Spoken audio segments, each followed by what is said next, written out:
ਜਿਹੜੇ ਬਾਦਲ ਦਲੀਏ ਨੇ ਇਹਨਾਂ ਨੇ ਸਟੇਟ ਦੀ ਸੱਤਾ ਹਟਾਉਂਦਿਆਂ ਹੋਇਆਂ ਜਿਹੜੇ ਟਰੈਕ ਸਿੱਖੇ ਨੇ ਉਹਨਾਂ ਚੋਂ ਇਹ ਟਰੈਕ ਵਾ ਕਿ ਜਿਹੜੀਆਂ ਧਿਰਾਂ ਜਾਂ ਜਿਹੜੀਆਂ ਸ਼ਖਸੀਅਤਾਂ ਸਾਡੇ ਫੈਸਲਿਆਂ ਦੇ ਉਲਟ ਚੱਲਦੀਆਂ ਨੇ ਉਹਨਾਂ ਦੀ ਪਕੜ ਉਹਨਾਂ ਦੀ ਗ੍ਰਿਪ ਥੋੜੀ ਜਿਹੀ ਘਟਾਉਣ ਦੇ ਲਈ ਪਹਿਲਾਂ 1-2 ਦਿਨ ਪਹਿਲਾਂ ਕੋਈ ਇਹੋ ਜਿਹਾ ਪਤਾ ਜਾਂ ਖੇਡ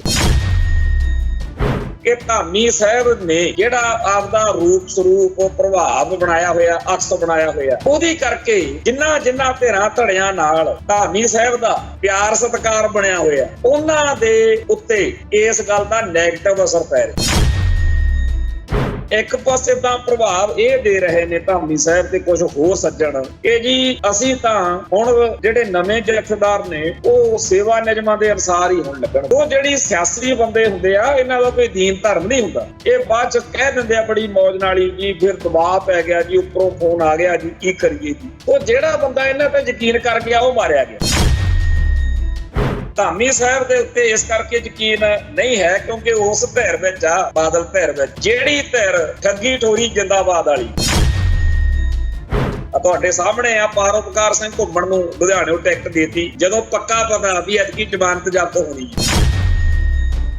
ਕੋਈ ਬੰਦਾ ਕਿੰਨਾ ਵੀ ਭਲਾ ਪੁਰਸ਼ ਹੋਵੇ ਜੇਕਰ ਉਹਦੀ ਧਿਰ ਮਾੜੀ ਹੈ ਤੇ ਫਿਰ ਉਹ ਮਾੜਾ ਹੀ ਮਾੜਾ। ਸੋ ਬਾਦਲ ਧਿਰ ਨੇ ਤਾਂ ਜਥੇਦਾਰ ਲਾਉਣਾ ਹੀ ਉਹਨੂੰ ਹੁੰਦਾ ਜੀ ਤੂੰ ਆਪਦੇ ਉਂਗਲਾਂ ਤੇ ਜਿਹਨੂੰ ਨਚਾਉਣਾ ਹੋਵੇ। ਆ ਜਿਹੜਾ ਟੇਕ ਸਿੰਘ ਧਨੌਲੇ ਵਾਲਾ ਪੰਗਾ ਲਿਆ ਦਸਤਾਰਬੰਦੀ ਵਾਲਾ ਲੋਕ ਇਹੀ ਕਹਿੰਦੇ ਆ ਕਿ ਜਿਹੜੀ ਮੀਟਿੰਗ ਉਦੋਂ ਕੀਤੀ ਆ ਉਹਦੇ ਵਿੱਚ ਬਾਕੀ ਜਿਹੜੇ ਸੀਗੇ ਸਿੰਘ ਉਹ ਤਿਆਰ ਹੀ ਨਹੀਂ ਸੀਗੇ ਵੀ ਅਸੀਂ ਇਹੋ ਜਿਹੇ ਕਿਸੇ ਪੰਗੇ ਵਾਲੇ ਫੈਸਲੇ ਤੇ ਨਹੀਂ ਆਉਣਾ। ਉਦੋਂ ਫਿਰ ਇਹ ਸੋਚਿਆ ਗਿਆ ਕਿ ਟੇਕ ਸਿੰਘ ਧਨੌਲਾ ਲਿਆਓ 2 ਹੋਰ ਉਹ ਜਿਹੇ ਲੱਭ ਕੇ ਲਿਆਓ ਜਿਹੜੇ ਠਾਹ ਦੇਣੇ ਸਾਈਨ ਕਰ ਦੇਣ ਅੱਖਾਂ ਵਿੱਚ ਕਿ ਸ਼ੁਕਰ ਹੈ ਜੀ ਜਿੱਥੇ ਤੁਸੀਂ ਬਾਦਲ ਸਾਹਿਬ ਕਹਿੰਦੇ ਹੋ। ਸੋਚਦੇ ਇਹ ਨੇ ਕਿ ਅਸੀਂ ਸ਼ਾਇਦ ਕਾਂਗਰਸ ਨੂੰ ਗਾਲਾਂ ਕੱਢ ਕੇ ਜਾਂ ਆਮ ਆਦਮੀ ਪਾਰਟੀ ਨੂੰ ਗਾਲਾਂ ਕੱਢ ਕੇ ਖਨੀ ਅਸੀਂ ਚੰਗੇ ਬਣ ਜਾਾਂਗੇ। ਭਾਈ ਆਮ ਆਦਮੀ ਪਾਰਟੀ ਵੀ ਮਾੜੀ ਆ, ਕਾਂਗਰਸ ਵੀ ਮਾੜੀ ਆ, ਭਾਜਪਾ ਵੀ ਮਾੜੀ ਆ, ਸਾਨੂੰ ਤਾਂ ਇਸ ਸਿਸਟਮ ਦੇ ਉੱਤੇ ਕੋਈ ਭਰੋਸਾ ਹੀ TV 84 ਉੱਤੇ ਪ੍ਰੋਗਰਾਮ ਖਬਰ ਦੀ ਖਬਰ ਦੇਖ ਰਿਹਾ ਹੈ ਸਾਰੇ ਦਰਸ਼ਕਾਂ ਨੂੰ ਮੈਂ ਸਰਬਜੀਤ ਸਿੰਘ ਘੁਮਾਣ ਫਤਿਹ ਅਰਜ਼ ਕਰਦਾ ਜੀ। ਵਾਹਿਗੁਰੂ ਜੀ ਕਾ ਖਾਲਸਾ ਵਾਹਿਗੁਰੂ ਜੀ ਕੀ ਫਤਿਹ। ਪੰਜਾਬ ਦੇ ਵਿੱਚ ਅੱਜ ਬਹੁਤ ਜ਼ਿਆਦਾ ਝੱਖੜ ਹਨੇਰੀ ਤੇ ਮੀਂਹ ਗੜੇ ਯਾਨੀ ਕਿ ਇਸ ਮੌਕੇ ਪੰਜਾਬ ਦੇ ਵਿੱਚ ਕਣਕ ਦੀ ਫਸਲ ਪੱਕੀ ਹੋਈ ਹੈ ਤੇ ਲੋਕਾਂ ਦੀਆਂ ਸਾਰੇ ਸਾਲ ਦੀਆਂ ਜਿਹੜੀਆਂ ਨੇਗੀਆਂ ਇਸ ਫਸਲ ਦੇ ਉੱਤੇ ਬਹੁਤ ਸਾਰੀਆਂ ਇਛਾਵਾਂ ਰੀਝਾਂ ਟਿਕੀਆਂ ਹੁੰਦੀਆਂ ਨੇ ਤੇ ਜਿਸ ਤਰੀਕੇ ਨਾਲ ਅੱਜ ਝੱਖੜ ਚੱਲ ਰਿਹਾ ਬਹੁਤ ਕੰਮ ਵਿਗੜਿਆ ਹੋਇਆ ਖਰਾਬ ਹੈ। ਦੂਜੇ ਪਾਸੇ ਪੰਥਕ ਸਿਆਸਤ ਵਾਲੇ ਪਾਸੇ ਨੂੰ ਜਾਈਏ ਤਾਂ ਮੌਸਮ ਉਧਰ ਵੀ ਕੋਈ ਬਹੁਤਾ ਵਧੀਆ ਨਹੀਂ। ਅੱਜ ਸਵੇਰ ਤੋਂ ਚਰਚਾ ਚੱਲ ਰਹੀ ਸੀ ਬਈ ਅਮਰਤਪਾਲ ਸਿੰਘ ਨੂੰ ਡਿਬਰੂਗੜ੍ਹ ਜੇਲ੍ਹ ਚੋਂ ਲੈ ਕੇ ਆਉਣ ਲਈ ਪੰਜਾਬ ਪੁਲਿਸ ਦੀ ਟੀਮ ਆ ਜਿਹੜੀ ਉਹ ਰਵਾਨਾ ਹੋ ਗਈ ਆ। ਕਈ ਨਿਊਜ਼ ਚੈਨਲਾਂ ਨੇ ਤਾਂ ਇਹ ਵੀ ਖਬਰ ਚੇਪਤੀ ਬਈ ਜੀ ਉਹ ਤੁਰ ਪਏ ਆ ਉੱਥੋਂ ਵਾਪਸ, ਪਰ ਸ਼ਾਮ ਤੱਕ ਇਹਦੇ ਬਿਲਕੁਲ ਉਲਟ ਖਬਰ ਆ ਗਈ ਕਿ ਜੀ NSA ਇੱਕ ਸਾਲ ਲਈ ਸਰਕਾਰ ਨੇ ਹੋਰ ਵਧਾ ਦਿੱਤੀ ਹੈ। ਆਪਾਂ ਨੂੰ ਸਭ ਨੂੰ ਪਤਾ ਬਈ ਇਹ ਸ਼ਰੇਆਮ ਧੱਕਾ ਆਪਣੇ ਪੰਜਾਬ ਦੀ ਧਰਤੀ ਉੱਤੇ ਬੀਤੇ 40-50 ਸਾਲ ਤੋਂ ਬਹੁਤ ਜ਼ੁਲਮ ਬਹੁਤ ਧੱਕਾ ਲੋਕਾਂ ਦੇ ਉੱਤੇ ਹੋ ਰਿਹਾ। ਲੋਕਾਂ ਦੇ ਪੁੱਤ ਚੱਕ ਕੇ ਘਰਾਂ ਤੋਂ ਮਾਰ ਕੇ ਫਿਰ ਪੁਲਿਸ ਨੇ ਕਹਿ ਦਿੱਤਾ ਕਿ ਜੀ ਇਹ ਤਾਂ ਬੜੇ ਖਤਰਨਾਕ ਮੁਕਾਬਲੇ 'ਚ ਤੇ ਬਹੁਤ ਹੀ ਜਿਹੜਾ ਖਤਰਨਾਕ ਅਸੀਂ ਬੰਦਾ ਮਾਰਿਆ ਤੇ ਕੋਲੇ ਟੁੱਟਿਆ ਜਿਹਾ ਪਿਸਤੌਲ ਰੱਖ ਕੇ ਕਹਾਣੀ ਸੁਣਾ ਦੇਣੀ। ਇਸੇ ਤਰੀਕੇ ਨਾਲ ਝੂਠੇ ਮੁਕੱਦਮੇ ਆ ਜਿਹੜੇ ਉਹ ਬਣਦੇ ਰਹੇ। ਲੋਕ ਤਾਂ ਕੋਲੋਂ ਪੈਸੇ ਦੇ ਕੇ ਆਪਦੇ ਪੁੱਤਾਂ ਨੂੰ ਬਚਾਉਣ ਲਈ ਪੁਲਿਸੀਆਂ ਨੂੰ ਕਹਿੰਦੇ ਰਹੇ ਆ ਬਈ ਜੀ ਮਾਰਿਓ ਨਾ, ਤੁਸੀਂ ਕੋਈ ਕੇਸ ਕੂਸ ਹੀ ਪਾ ਕੇ ਇਹਨੂੰ ਜੇਲ੍ਹ 'ਚ 5-7 ਸਾਲ ਲਵਾ ਦਿਓ, ਜਦੋਂ ਹਾਲਾਤ ਠੀਕ ਹੋ ਜਾਣਗੇ ਉਦੋਂ ਕਢਾ ਲਾਂਗੇ। ਉਸ ਦੌਰ ਤੋਂ ਅੱਜ ਦੇ ਦੌਰ ਤੱਕ ਜਿਹੜਾ ਪੁਲਿਸ ਦਾ ਸਟੇਟ ਦਾ ਹਕੂਮਤ ਦਾ ਰਵੱਈਆ ਉਹਦੇ 'ਚ ਇੱਕ ਨਵੇਂ ਪੈਸੇ ਦਾ ਫਰਕ ਨਹੀਂ ਆਇਆ। ਬੰਦੇ ਜਿਹੜੇ ਨੇ ਜਾਂ ਚਿਹਰੇ ਜਿਹੜੇ ਨੇ ਖਬਰਾਂ ਜਿਹੜੀਆਂ ਨੇ ਉਹਨਾਂ 'ਚ 19-21 ਦਾ ਫਰਕ ਜ਼ਰੂਰ ਆ, ਪਰ ਜਿਹੜਾ ਜ਼ੁਲਮ ਆ ਉਹ ਲਗਾਤਾਰ ਹੋ ਰਿਹਾ। ਅੱਜ ਭਾਈ ਅਮਰਤਪਾਲ ਸਿੰਘ ਦੀ ਖਬਰ ਦੇ ਨਾਲ ਜਿਹੜੇ ਬਾਕੀ ਦੇ ਉਹਦੇ ਸਾਥੀ ਇੱਥੇ ਪੰਜਾਬ ਆਏ ਹੋਏ ਨੇ ਉਹਨਾਂ ਵਿੱਚੋਂ ਭਾਈ ਪਪਲਪ੍ਰੀਤ ਸਿੰਘ ਦੀ ਵੀ ਚਰਚਾ ਛਿੜੀ ਰਹੀ ਹੈ ਕਿ ਉਹਨਾਂ ਦਾ ਜਿਹੜਾ ਪੁਲਿਸ ਦਾ ਰਿਮਾਂਡ ਚੱਲ ਰਿਹਾ ਉਹ ਮੁੱਕ ਗਿਆ ਕਿ ਉਹਨਾਂ ਨੂੰ ਜੁਡੀਸ਼ੀਅਲ ਭੇਜਤਾ। ਲੱਗਦਾ ਨਹੀਂ ਕਿ ਇਹਨਾਂ ਨੌਜਵਾਨਾਂ ਦਾ ਸਿਸਟਮ ਕੋਈ ਖਹਿੜਾ ਛੱਡੂ। ਤੇ ਜਿਸ ਤਰੀਕੇ ਨਾਲ ਸਾਡੇ ਪੰਜਾਬ ਦੀ, ਸਾਡੀ ਕੌਮ ਦੀ ਇਹ ਰਵਾਇਤ ਆ ਤੇ ਜਿਹਦੇ ਉੱਤੇ ਸਟੇਟ ਜ਼ੁਲਮ ਕਰੇ ਉਹਦੇ ਹੱਕ ਵਿੱਚ ਲੋਕ ਓਨਾ ਹੀ ਜ਼ਿਆਦਾ ਭੁਗਤ ਜਾਂਦੇ। ਜਿੰਨਾ ਜ਼ਿਆਦਾ ਸਟੇਟ ਨੇ ਭਾਈ ਅਮਰਤਪਾਲ ਸਿੰਘ ਨੂੰ ਟਾਰਗੇਟ ਕੀਤਾ ਹੈ, ਓਨਾ ਹੀ ਜ਼ਿਆਦਾ ਲੋਕ ਉਹਦੀ ਹਮਾਇਤ ਵਿੱਚ ਆਏ ਨੇ। ਹੁਣ ਵੀ ਆ ਜਿਹੜਾ ਸਾਰਾ ਰੌਲਾ ਗੋਲਾ ਚੱਲ ਰਿਹਾ, ਇਹਦਾ ਸਟੇਟ ਨੂੰ ਨੁਕਸਾਨ ਹੋਣਾ ਹੀ ਹੋਣਾ ਤੇ ਭਾਈ ਅਮਰਤਪਾਲ ਸਿੰਘ ਨੂੰ ਇਹਦਾ ਜਿਹੜਾ ਉਹਦਾ ਕੱਦ ਵਧੇਗਾ, ਲੋਕਾਂ 'ਚ ਪ੍ਰਵਾਨਗੀ ਵਧੇਗੀ। ਪਰ ਇਹ ਜਿਹੜਾ ਸਾਰਾ ਕੁਝ ਹੈ ਅਸਲ ਵਿੱਚ ਸਟੇਟ ਚਾਹੁੰਦੀ ਤਾਂ ਇਹ ਹੁੰਦੀ ਆ ਵੀ ਲੋਕ ਡਰ ਜਾਣਗੇ, ਪਰ ਪੰਜਾਬ ਦੀ ਤਾਂ ਕਹਾਣੀ ਕੁਝ ਹੋਰ ਆ। ਇੱਥੇ ਸਦੀਆਂ ਤੋਂ ਬੜੇ ਵੱਡੇ ਧਾੜਵੀ, ਬੜੇ ਵੱਡੇ ਹਮਲਾਵਰ ਆਉਂਦੇ ਰਹੇ ਆ। ਨਾ ਪੰਜਾਬ ਕਦੇ ਕਿਸੇ ਮੂਹਰੇ ਲਿਪਿਆ, ਨਾ ਝੁਕਿਆ, ਨਾ ਮੁੱਕਿਆ ਤੇ ਹਮੇਸ਼ਾ ਅਣਖ ਤੇ ਗੈਰਤ ਨਾਲ ਡਟ ਕੇ ਲੜਨ ਦੀ ਜਿਹੜੀ ਸਾਡੀ ਫਿਤਰਤ ਆ ਉਹ ਅੱਜ ਵੀ ਬਰਕਰਾਰ ਆ, ਉਹ ਅੱਗੇ ਵੀ ਬਰਕਰਾਰ ਰਹਿਣੀ ਆ। ਸੋ ਜਿਹੜਾ ਭਾਈ ਅਮਰਤਪਾਲ ਸਿੰਘ ਦੇ ਉੱਤੇ ਇਸ ਮੌਕੇ ਸਟੇਟ ਦੇ ਵੱਲੋਂ ਜ਼ੁਲਮ ਕੀਤਾ ਜਾ ਰਿਹਾ, ਇਹਦੀ ਇਕੱਲੇ ਨਿਖੇਧੀ ਕਰਨ ਤਿੱਕਰ ਨਹੀਂ ਰਹਿਣਾ ਚਾਹੀਦਾ। ਕੋਈ ਪ੍ਰੋਗਰਾਮ ਜਿਹੜਾ ਹੈਗਾ ਉਹ ਉਲੀਕਣਾ ਚਾਹੀਦਾ। ਜਿਸ ਤਰੀਕੇ ਨਾਲ ਲੱਖਾਂ ਲੋਕਾਂ ਨੇ ਖਡੂਰ ਸਾਹਿਬ ਹਲਕੇ ਚੋਂ MP ਵੇਲੇ ਵੋਟਾਂ ਪਾ ਕੇ ਉਹਨੂੰ ਜਿਤਾਇਆ ਤੇ ਜਿਸ ਤਰੀਕੇ ਨਾਲ ਲੋਕਾਂ ਦੇ ਫਤਵੇ ਦਾ ਤਿਰਸਕਾਰ ਜਿਹੜਾ ਸਟੇਟ ਵੱਲੋਂ ਕੀਤਾ ਜਾ ਰਿਹਾ, ਇਹਦੇ ਉੱਤੇ ਕੋਈ ਲਾਮਬੰਦੀ ਕਰਨ ਦੀ ਲੋੜ ਹੈ। ਪਰ ਭਾਈ ਅਮਰਤਪਾਲ ਸਿੰਘ ਦੀ ਜਿਹੜੀ ਇੱਥੇ ਟੀਮ ਪੰਜਾਬ 'ਚ ਕੰਮ ਕਰਦੀ ਹੈ, ਉਹ ਇਸ ਗੱਲੋਂ ਅਵੇਸਲੀ ਲਾ ਲਓ ਜਾਂ ਉਹਦੇ ਕੋਲੋਂ ਕੋਈ ਇਹੋ ਜਿਹਾ ਏਜੰਡਾ ਪ੍ਰੋਗਰਾਮ ਉਲੀਕਿਆ ਨਹੀਂ ਗਿਆ। ਵੈਸੇ ਮੈਨੂੰ ਇਸ ਗੱਲ ਦੇ ਵਿੱਚ ਇਹ ਵੀ ਲੱਗਦਾ ਕਿ ਸਟੇਟ ਜਿਹੜੀ ਆ ਉਹ ਬੜੇ ਟਕਵੰਜ ਜਾਣਦੀ ਹੁੰਦੀ ਹੈ। ਉਹ ਕਈ ਵਾਰ ਜਦੋਂ ਕੋਈ ਪ੍ਰੋਗਰਾਮ ਉਲੀਕਿਆ ਜਾ ਰਿਹਾ ਹੋਵੇ ਉਦੋਂ ਉਹਨੂੰ ਖਰਾਬ ਕਰਨਾ ਵੀ ਆਉਂਦਾ। ਆ ਪਿੱਛੇ ਜੇ ਆਪਾਂ ਨੂੰ ਸਭ ਨੂੰ ਪਤਾ ਹੈ ਵੀ ਇੱਥੇ ਜਿੱਦਣ ਸ਼੍ਰੋਮਣੀ ਗੁਰਦੁਆਰਾ ਪ੍ਰਬੰਧਕ ਕਮੇਟੀ ਦਾ ਬਜਟ ਇਜਲਾਸ ਸੀਗਾ, ਬਾਬੇ ਹਰਨਾਮ ਸਿੰਘ ਨੇ ਤੇ ਹੋਰ ਸੰਤ ਸਮਾਜ ਦੇ ਡੇਰੇਦਾਰ ਸਾਧਾ ਬਾਬਿਆਂ ਨੇ ਸਾਰਿਆਂ ਨੇ ਸੱਦਾ ਦਿੱਤਾ ਵੀ ਆਪਾਂ ਪ੍ਰੋਟੈਸਟ ਕਰਾਂਗੇ। ਇੱਕ ਦੋ ਦਿਨ ਪਹਿਲਾਂ ਬਾਬੇ ਧੁੰਮੇ ਨੂੰ ਇਹ ਗੱਲ ਦਾ ਸੁਨੇਹਾ ਲਾ ਦਿੱਤਾ ਕਿ ਆਪਾਂ ਕੋਈ ਵਿਚਾਲੜਾ ਰਾਹ ਕੱਢ ਲਵਾਂਗੇ, ਤੁਸੀਂ ਬਾਹਲਾ ਜ਼ਿਆਦਾ ਤੱਤਾ ਕੰਮ ਨਾ ਕਰਿਓ। ਨਤੀਜਾ ਕੀ ਨਿਕਲਿਆ ਕਿ ਜਿਹੜਾ ਬਾਬੇ ਧੁੰਮੇ ਹੁਣਾਂ ਨੇ ਪੂਰਾ ਗਹਿ ਗੱਡਮਾ ਜ਼ੋਰ ਲਾ ਕੇ ਪ੍ਰੋਗਰਾਮ ਕਰਨਾ ਸੀ, ਉਹ ਥੋੜਾ ਜਿਹਾ ਸਹਿਜ ਜਿਹਾ ਰਹਿ ਗਿਆ ਤੇ ਕੁਛ ਉੱਥੇ ਜਿਹੜਾ ਧਾਮੀ ਸਾਹਿਬ ਆ ਉਹਦਾ ਪ੍ਰਭਾਵ ਕਿ ਲਓ ਜੀ ਧਾਮੀ ਸਾਹਿਬ ਨਾਲ ਤਾਂ ਬਾਬੇ ਧੁੰਮੇ ਦੀ ਬੜੀ ਵਧੀਆ। ਨਤੀਜਾ ਇਹ ਨਿਕਲਿਆ ਕਿ ਲੋਕਾਂ ਦੇ ਵਿੱਚ ਫੂਕ ਜੀ ਨਿਕਲ ਗਈ ਤੇ ਜਾਣੀ ਕਿ ਜਿਹੜਾ ਗਹਿ ਗੱਡਮਾ ਠੋਕਮਾ ਜਿਹਾ ਅਸਰ ਪੈਣਾ ਸੀ ਉਹ ਉਲਟਾ ਪੈ ਗਿਆ। ਹੁਣ ਬਾਬੇ ਧੁੰਮੇ ਹੁਣਾਂ ਨੇ 27 ਤਰੀਕ ਨੂੰ ਫੇਰ ਜਿਹੜੀ ਮੀਟਿੰਗ ਰੱਖੀ ਹੈ, ਲੋਕਾਂ ਦੇ ਵਿੱਚ ਚਰਚਾ ਛਿੜੀ ਹੋਈ ਹੈ ਕਿ ਪਿਛਲੀ ਵਾਰ ਵਾਂਗੂ ਕਿਤੇ ਐਤਕੀ ਫੇਰ ਨਾ ਬਾਬੇ ਧੁੰਮੇ ਨੂੰ ਪਹਿਲੇ ਹੀ ਧਾਮੀ ਸਾਹਿਬ ਮਿਲ ਲੈਣ ਕਿ ਆਪਾਂ ਜੀ ਅਕਾਲ ਤਖਤ ਦਾ ਜਥੇਦਾਰ ਕਾਰਜਕਾਰੀ ਲਾਇਆ ਹੋਇਆ ਹੈ ਤੇ ਤੁਸੀਂ ਦੱਸੋ ਆਪਾਂ ਤੁਹਾਡੇ ਪੱਖ ਦਾ ਬੰਦਾ ਕੋਈ ਸੋਚ ਲੈਂਦੇ ਆ, ਅਸੀਂ ਕਦੋਂ ਕਹਿੰਦੇ ਆ ਕਿ ਤੁਹਾਨੂੰ ਪਰਾਂ ਰੱਖਣਾ ਤੇ ਕਿਤੇ ਉਹੀ ਗੱਲ ਨਾ ਹੋਵੇ ਵੀ ਮੀਟਿੰਗ ਤੋਂ ਪਹਿਲਾਂ ਕਹਾਣੀ ਦੂਜੇ ਪਾਸੇ ਨੂੰ ਤੁਰ ਪਵੇ। ਕਿਉਂਕਿ ਹੁਣ ਲੋਕਾਂ 'ਚ ਪ੍ਰਭਾਵ ਇਹ ਹੀ ਜਾ ਰਿਹਾ ਕਿ ਬਾਬੇ ਧੁੰਮੇ ਹੁਣੀ ਵੀ ਉਸ ਤਰੀਕੇ ਨਾਲ ਪੈਰ ਗੱਡ ਕੇ ਨਹੀਂ ਲੜਾਈ ਲੜਦੇ ਹੈ ਜਿਵੇਂ ਲੜਨੀ ਚਾਹੀਦੀ ਆ। ਉਹ ਵੀ ਇੱਥੋਂ ਤੱਕ ਹੀ ਆ ਵੀ ਸਾਡੇ ਬੰਦੇ ਨੂੰ ਜਥੇਦਾਰ ਕਿਉਂ ਨਹੀਂ ਲਾਇਆ ਗਿਆ ਜਾਂ ਸਾਡੀ ਪੁੱਛਗਿੱਛ ਕਿਉਂ ਨਹੀਂ। ਇਹ ਹੁਣ ਜਿਹੜੇ ਬਾਦਲ ਦਲੀਏ ਨੇ ਇਹਨਾਂ ਨੇ ਸਟੇਟ ਦੀ ਸੱਤਾ ਹਟਾਉਂਦਿਆਂ ਹੋਇਆਂ ਜਿਹੜੇ ਟਰੈਕ ਸਿੱਖੇ ਨੇ ਉਹਨਾਂ ਚੋਂ ਇਹ ਟਰੈਕ ਵਾ ਕਿ ਜਿਹੜੀਆਂ ਧਿਰਾਂ ਜਾਂ ਜਿਹੜੀਆਂ ਸ਼ਖਸੀਅਤਾਂ ਸਾਡੇ ਫੈਸਲਿਆਂ ਦੇ ਉਲਟ ਚੱਲਦੀਆਂ ਨੇ ਉਹਨਾਂ ਦੀ ਪਕੜ, ਉਹਨਾਂ ਦੀ ਗ੍ਰਿਪ ਥੋੜੀ ਜਿਹੀ ਘਟਾਉਣ ਦੇ ਲਈ ਪਹਿਲਾਂ ਇੱਕ ਦੋ ਦਿਨ ਪਹਿਲਾਂ ਕੋਈ ਇਹੋ ਜਿਹਾ ਪੱਤਾ ਜਿਹਾ ਖੇਡ ਲਓ। ਸੋ ਧਾਮੀ ਸਾਹਿਬ ਦਾ ਮੂੰਹ ਮੂਹਰੇ ਕਰਕੇ ਜਿੱਥੇ ਬਾਬੇ ਧੁੰਮੇ ਹੁਣਾਂ ਦੀ ਸਾਰੀ ਜਿਹੜੀ ਲੜਾਈ ਆ ਉਹਨੂੰ ਠੰਡਾ ਕੀਤਾ ਗਿਆ, ਉੱਥੇ ਆ ਜਿਹੜੀ ਕੱਲ ਪ੍ਰੈਸ ਕਾਨਫਰੰਸ ਦਲ ਖਾਲਸਾ ਨੇ ਕੀਤੀ ਹੈ ਉੱਥੇ ਵੀ ਸਪੈਸ਼ਲ ਤੌਰ ਤੇ ਪ੍ਰੈਸ ਕਾਨਫਰੰਸ ਦੇ ਵਿੱਚ ਜਿਹੜਾ ਦਲ ਖਾਲਸਾ ਦੇ ਨੌਜਵਾਨ ਪ੍ਰਧਾਨ ਆ, ਕਾਰਜਕਾਰੀ ਪ੍ਰਧਾਨ ਸਰਦਾਰ ਪਰਮਜੀਤ ਸਿੰਘ ਮੰਡ, ਉਹਨੂੰ ਵਿਸ਼ੇਸ਼ ਤੌਰ ਤੇ ਇਹ ਗੱਲ ਕਹਿਣੀ ਪਈ ਆ ਕਿ ਸਾਡੇ ਬਾਰੇ ਜੀ ਇਹੋ ਜਿਹੀਆਂ ਗੱਲਾਂ ਚੱਲ ਰਹੀਆਂ ਨੇ ਵੀ ਖਨੀ ਇਹ ਧਾਮੀ ਸਾਹਿਬ ਨਾਲ ਬੜੀ ਨੇੜਤਾ ਰੱਖਦੇ ਨੇ ਜਾਂ ਇਹ ਜੀ ਸ਼੍ਰੋਮਣੀ ਕਮੇਟੀ ਨਾਲ ਓਕੇ ਨੇ, ਪਰ ਅਸੀਂ ਆਪਦੀ ਕੌਮ ਦੀ ਜਿਹੜੀ ਗੱਲ ਆ ਉਹਦੇ ਅਨੁਸਾਰ ਚੱਲਦੇ ਆ, ਜਿੱਥੇ ਕੋਈ ਠੀਕ ਆ ਉਹਦੇ ਅਸੀਂ ਵਡਿਆਈ ਕਰ ਦਿੰਦੇ ਆ, ਜਿੱਥੇ ਕੋਈ ਗਲਤ ਆ ਉਹਦਾ ਵਿਰੋਧ ਕਰ ਦਿੰਦੇ ਆ। ਪਰ ਗੱਲ ਦੇ ਵਿੱਚ ਜਿਹੜਾ ਮੇਨ ਨੁਕਤਾ ਆ ਉਹ ਇਹ ਆ ਕਿ ਧਾਮੀ ਸਾਹਿਬ ਨੇ ਜਿਹੜਾ ਆਪਦਾ ਰੂਪ ਸਰੂਪ ਪ੍ਰਭਾਵ ਬਣਾਇਆ ਹੋਇਆ, ਅਕਸ ਬਣਾਇਆ ਹੋਇਆ, ਉਹਦੀ ਕਰਕੇ ਜਿਨ੍ਹਾਂ ਧਿਰਾਂ ਧੜਿਆਂ ਨਾਲ ਧਾਮੀ ਸਾਹਿਬ ਦਾ ਪਿਆਰ ਸਤਿਕਾਰ ਬਣਿਆ ਹੋਇਆ, ਉਹਨਾਂ ਦੇ ਉੱਤੇ ਇਸ ਗੱਲ ਦਾ ਨੈਗੇਟਿਵ ਅਸਰ ਪੈ ਰਿਹਾ।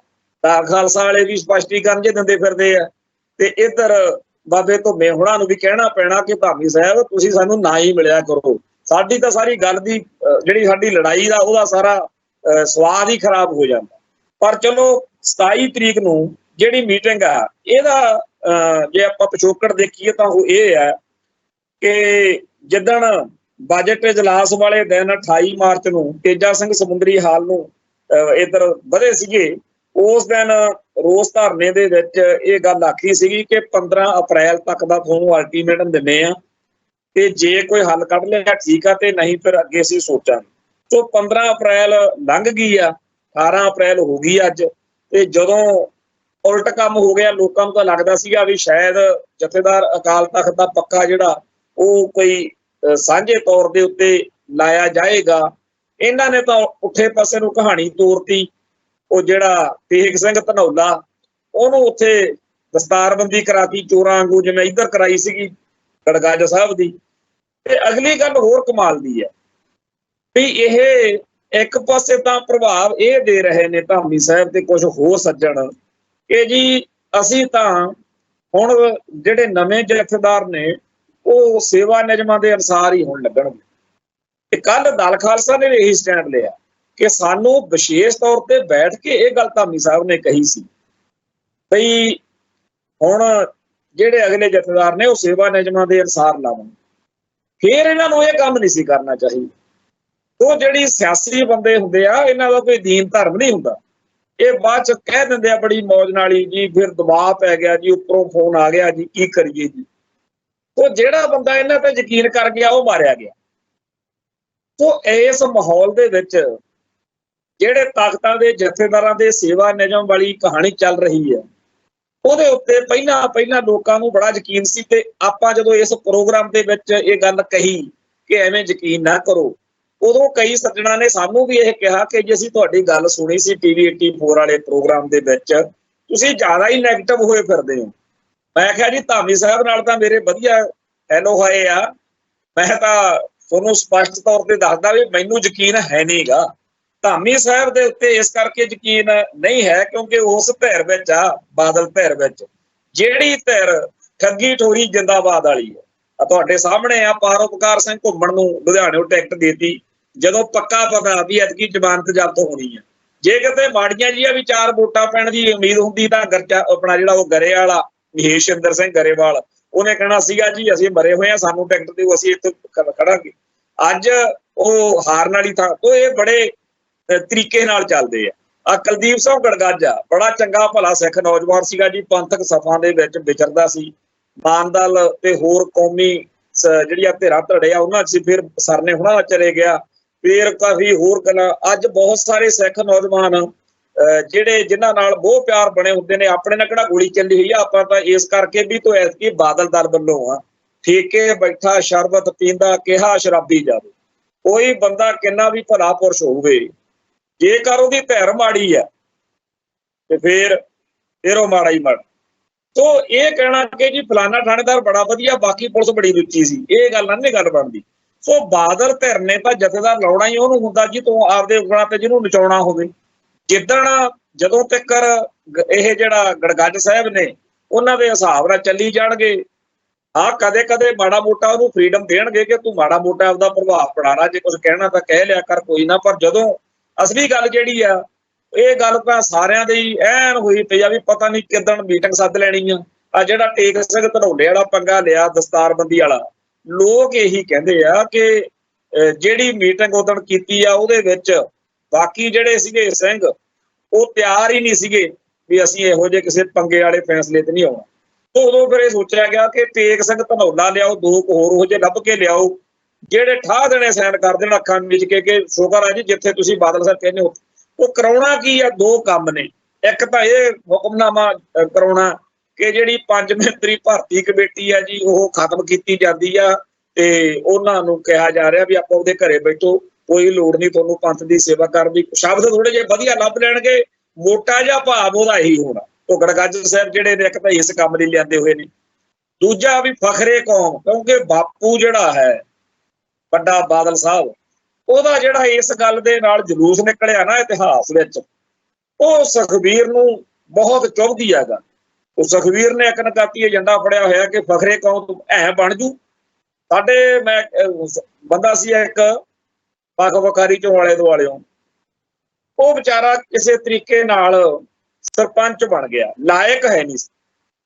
ਤੇ ਜਦੋਂ ਅਸੀਂ ਲੰਘਦਿਆਂ ਕਰਦਿਆਂ ਨੇ ਉਹਨੂੰ ਕਹਿਣਾ ਹੋਰ ਸਰਪੰਚ ਸਾਹਿਬ, ਉਹਨੂੰ ਬਸ ਇੱਕ ਚੜ੍ਹੇ ਇੱਕ ਉਤਰੇ, ਉਹ ਮਤਲਬ ਉਹਨੂੰ ਲੱਗਦਾ ਸੀਗਾ ਵੀ ਇਹ ਮੇਰਾ ਜਲੂਸ ਕੱਢਦੇ ਆ।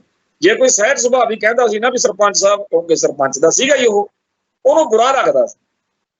ਉਵੇਂ ਹੀ ਜਿਹੜਾ ਵੱਡਾ ਬਾਦਲ ਆ, ਜਦੋਂ ਕੋਈ ਸਟੇਜ ਤੋਂ ਖੜ ਕੇ ਸੁਖਬੀਰ ਦੀ ਹਾਜ਼ਰੀ 'ਚ ਕਿਹਾ ਕਰੂਗਾ ਨਾ ਫਖਰੇ ਕੌਮ, ਅੱਜ ਸੁਖਬੀਰ ਜਿੰਨੀਆਂ ਮਰਜ਼ੀ ਤੜਾ ਜਿਹਾ ਮਾਰੀ ਜਾਵੇ, ਉਹਨੂੰ ਲੱਗਿਆ ਇਹੀ ਕਰਨਾ ਵੀ ਇਹ ਮਜ਼ਾਕ ਉਡਾ ਰਿਹਾ, ਉਹਨੂੰ ਇੱਜ਼ਤ ਕਰ ਰਿਹਾ, ਕਿਉਂਕਿ ਫਖਰੇ ਕੌਮ ਤਾਂ ਉਹ ਹੈ ਨਹੀਂ ਸੀ। ਇਹ ਗੱਲ ਆਪਣੇ ਆਪ ਦੇ ਵਿੱਚ ਹੀ ਕਮਾਲ ਆ ਕਿ ਬਾਕੀ ਸਾਰੇ ਬੰਦਿਆਂ ਨੂੰ ਪੰਥ ਦੇ ਵਿੱਚ ਬੜਿਆਂ ਨੂੰ ਇਹੋ ਜਿਹੇ ਮਰਤਬੇ ਮਿਲੇ ਆ, ਬਹੁਤਿਆਂ ਨੂੰ ਉਹਨਾਂ ਦੇ ਚਲਾਣਾ ਕਰਨ ਤੋਂ ਬਾਅਦ। ਪਰ ਬਾਦਲ ਨੂੰ ਤਾਂ ਪਤਾ ਸੀ ਵੀ ਸਾਨੂੰ ਮਰਨ ਤੋਂ ਬਾਅਦ ਕਿਹਨੇ ਪੁੱਛਣਾ। ਉਹਨੇ ਗੁਰਬਚਨ ਸਿੰਘ ਜਥੇਦਾਰ ਨੂੰ ਕਿਹਾ ਵੀ ਤੂੰ ਜੱਬ ਨਵੇੜ, ਮੈਨੂੰ ਜਿਉਂਦੇ ਜੀ ਜਿਹੜਾ ਸਰੂਪਾ ਪਾਉਣਾ ਪਾ, ਮੈਨੂੰ ਬਾਅਦ 'ਚ ਕਿਹਨੇ ਪੁੱਛਣਾ। ਤੇ ਹੁਣ ਸ਼੍ਰੀਮਾਨ ਸਰਦਾਰ ਸੁਖਬੀਰ ਸਿੰਘ ਜੀ ਬਾਦਲ ਉਹ ਕਹਿੰਦੇ ਆ ਹੁਣ ਤਾਂ ਸ਼੍ਰੋਮਣੀ ਕਮੇਟੀ 'ਚ ਆਪਣੀ ਚੱਲਦੀ ਆ ਤੇ ਜਥੇਦਾਰ ਲਾਉਣ ਦਾ ਆਪਣੇ ਕੋਲੇ ਹੱਕ ਆ, ਕੱਲ ਨੂੰ ਪਤਾ ਨਹੀਂ ਕਿਹੜੇ ਰਾਜੇ ਦੀ ਪਰਜਾ ਹੋਣੀ ਆ, ਇਹ ਹੁਕਮਨਾਮਾ ਹਰ ਹੀਲੇ ਜਿਹੜਾ ਇਹ ਖਤਮ ਕਰਨਾ ਤੇ ਫਖਰੇ ਕੌਮ ਬਹਾਲ ਕਰਨਾ। ਹੁਣ ਇੱਥੇ ਫਿਰ ਉਹ ਕਹਾਣੀ ਫੇਰ ਚੇਤੇ ਆ ਜਾਂਦੀ ਆ ਜਿਹਦੇ 'ਚ ਕਹਿੰਦੇ ਹੁੰਦੇ ਆ ਨਾ ਵੀ ਇੱਕ ਰਾਜੇ ਨੇ ਕਿਹਾ ਸੀਗਾ ਵੀ ਮੈਂ ਪੁੱਤਰਾ ਆਪਦੇ ਪੁੱਤ ਨੂੰ ਕਹਿੰਦਾ ਵੀ ਮੈਂ ਨਾ ਵੀ ਸਾਰੀ ਜ਼ਿੰਦਗੀ ਜਨਤਾ ਦਾ ਬੜਾ ਲਹੂ ਪੀਤਾ, ਤੈਨੂੰ ਪਤਾ ਸਾਰੇ ਲੋਕ ਆਪਣੇ ਖਿਲਾਫ ਨੇ, ਆਪਾਂ ਨੂੰ ਅਬਾ ਤਬਾ ਮਾੜਾ ਬੋਲਦੇ ਆ, ਤੇ ਮੈਂ ਚਾਹੁੰਦਾ ਇਹ ਆ ਵੀ ਜਦੋਂ ਮੈਂ ਮਰ ਜਾ ਲੋਕ ਕਹਿਣ ਵੀ ਰਾਜਾ ਚੰਗਾ ਸੀ। ਉਹ ਕਹਿੰਦਾ ਜੀ ਕੋਈ ਗੱਲ ਨਹੀਂ, ਦੇਖ ਲਾਂਗੇ, ਟਰਾਈ ਕਰ ਲਾਂਗੇ। ਰਾਜਾ ਫੌਤ ਹੋ ਗਿਆ, ਮਰ ਗਿਆ।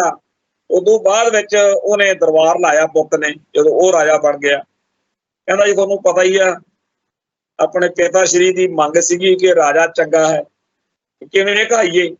ਕਈਆਂ ਨੇ ਰਾਏ ਦਿੱਤੀ ਪਰ ਗੱਲ ਅਖੀਰ ਦੇ ਉੱਤੇ ਇੱਕ ਜਿਹੜਾ ਜ਼ਿਆਦਾ ਚਾਲੂ ਸੀ ਉਹਦੀ ਫਿੱਟ ਬੈਠ ਗਈ। ਉਹ ਕਹਿੰਦਾ ਜੀ ਬਈ ਤੁਹਾਡੇ ਪਿਤਾ ਸ਼੍ਰੀ ਦਾ ਹੁਕਮ ਸੀ ਵੀ ਜਿਹੜਾ ਬੰਦਾ ਮਰ ਜਾਂਦਾ ਉਹਦੇ ਜਿਹੜਾ ਮੂੰਹ 'ਚ ਸਿੱਕਾ ਪਾਉਂਦੇ ਆ ਨਾ ਉਹ ਵੀ ਕੱਢ ਲੈਂਦਾ ਸੀ, ਤੇ ਲੋਕ ਬੜਾ ਬਾੜਾ ਮੰਨਦੇ ਸੀ ਵੀ ਦੇਖੋ ਮਰਿਆ ਹੋਇਆ ਦੇ ਮੁਰਦਿਆਂ ਦੇ ਮੂੰਹ 'ਚੋਂ ਵੀ ਨਹੀਂ ਸਿੱਕੇ ਛੱਡਦਾ, ਤੇ ਤੁਸੀਂ ਇੱਕ ਨਵਾਂ ਹੁਕਮ ਕੱਢ ਦਿਓ ਬਈ ਮੁਰਦੇ ਦੇ ਸਿੱਕਾ ਕੱਢਣ ਤੋਂ ਬਾਅਦ ਇੱਕ 2 ਸੂਤ ਦਾ ਜਿਹੜਾ ਸਰੀਆ ਸੰਘ ਦੇ ਵਿੱਚ ਠੋਕਣਾ ਉਹਦੇ ਪੂਰੀ ਹੌੜੇ ਨਾਲ। ਉਹ ਫਿਰ ਜਦੋਂ ਹੁਕਮ ਕਰਤਾ ਤੇ ਲੋਕ ਜਿਹੜੇ ਸੀਗੇ ਉਹਨਾਂ ਨੇ ਤਰ੍ਹਾਂ ਕਰਦਿਆਂ ਨੇ ਗੱਲਾਂ ਕੀ ਕੀਤੀਆਂ। ਰਾਜੇ ਨੂੰ ਫਿਰ ਉਹ ਲੈ ਕੇ ਗਿਆ ਨਾ ਦਰਬਾਰੀ ਨਾਲ, ਕਹਿੰਦਾ ਸੁਣ ਲਓ ਰਾਜਨ, ਲੋਕ ਕਹਿਣ ਤੇ ਯਾਰ ਇਹਦੇ ਨਾਲੋਂ ਤਾਂ ਇਹਦਾ ਪਿਓ ਚੰਗਾ ਸੀ।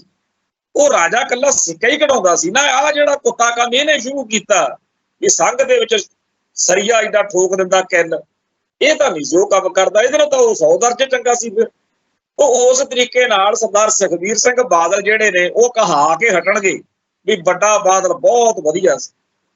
ਤੇ ਵਧੀਆ ਕਿਵੇਂ ਸੀ ਉਹ ਆਪਾਂ ਨੂੰ ਸਭ ਨੂੰ ਪਤਾ ਵੀ ਜਿੰਨਾ ਟਾਈਮ ਜਥੇਦਾਰ ਟੌੜਾ ਜਿਉਂਦਾ ਸੀ ਉਹਦੇ ਕਰਕੇ ਇੱਕ ਸ਼ੈਡੋ ਜੀ ਬਣੀ ਰਹੀ ਬਈ ਨਹੀਂ ਬਈ ਅਕਾਲੀ ਦਲ ਪੰਥਕ।